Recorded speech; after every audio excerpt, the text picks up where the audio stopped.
On what sum will the amount for 2.5 year at 10% becomes this, किस राशि पर 2.5 वर्ष के लिए 10% ब्याज पर राशि ये हो जाएगी। तो देखो इसके लिए हम दो तरीके, पहले हम स्लैब वाला एक कर लेते हैं, ठीक है। रेट आपको पता है, तो स्लैब के लिए आपके पास यहाँ पर हमको नहीं पता, बट यहाँ पर हम लेट कर लेते हैं। मैं मान लेता हूँ प्रिंसिपल 1,000 अगर है, ठीक है, 2.5 वर्ष के लिए हमको निकालना है। तो देखो पहले साल यहाँ पर क्या होगा, रेट कितना है आपका 10%, तो 1,000 का 10% कितना, 100 रुपये मिलेगा। दूसरे साल यहाँ पर क्या होगा, अगेन आपको 100 रुपये मिलेगा, और इस 100 का भी 10% कितना, 10 रुपये। फिर थर्ड ईयर पे जाएंगे, थर्ड ईयर में आपको यहाँ पर 100, इस 100 का 10%, इस 100 का 10%, और इस 10 का 10% 1। आई होप यहाँ पर ये बात क्लियर है। अब लेकिन क्वेश्चन में हमने यहाँ पर 3 ईयर निकाले, क्वेश्चन में पूछा गया था 2.5 ईयर, बट हमने तो यहाँ पर निकाल लिया कितना, 3 ईयर्स के। तो इसके लिए हम क्या करेंगे, इसके लिए हम जो भी वैल्यू है आई इसको पूरे को हाफ कर देंगे।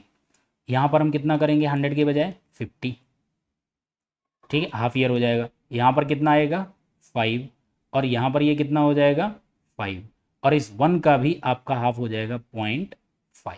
अब यहाँ पर ऐड कीजिए, अगर हम ऐड करेंगे तो ये कितना हो जाएगा, 100 100, और ये आपका 50, 250, 260, 270, तो ये आपका बनेगा 270.5, ठीक है। अब 270.5 ये तो आपका है इंटरेस्ट, प्लस इसमें अगर हम प्रिंसिपल जो हमने लेट किया था 1,000, अगर हम ये भी इसमें ऐड अगर कर देते हैं तो टोटल वैल्यू कितनी बन जाएगी, 1270.5 बनेगा, जो कि क्वेश्चन में आपको टोटल इतनी वैल्यू दी गई है। अब 1270.5 इज इक्वल टू हो जाएगा कितना, 6352.5। और हम एक्चुअल वैल्यू कितनी निकाली है, प्रिंसिपल पता करना, प्रिंसिपल हमने लिया था 100, तो सॉरी 1000 की वैल्यू कितनी आ जाएगी, इसको यहाँ पर सॉल्व कर लेते हैं। तो 1000 इक्वल टू हो जाएगा 6352.5 इंटू 1000, अपॉन में आ जाएगा 1270.5, ठीक है। पॉइंट से पॉइंट यहाँ पर डिडक्ट कर दो, डिवाइड इसको कर लेते हैं, और डिवाइड इसको करोगे 25 से डिवाइड कर लेते हैं, 25 5 जा 125, बचेगा 220 होगा, डिवाइड नहीं होगा,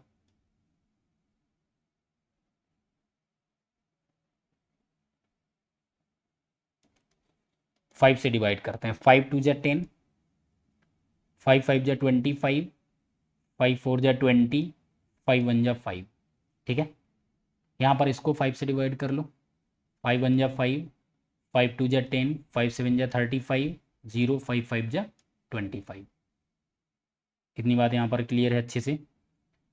अब ये हमारा पास यहाँ पर 2541 आया है, 2541, तो इसको देखेंगे ये कितना टाइम्स है।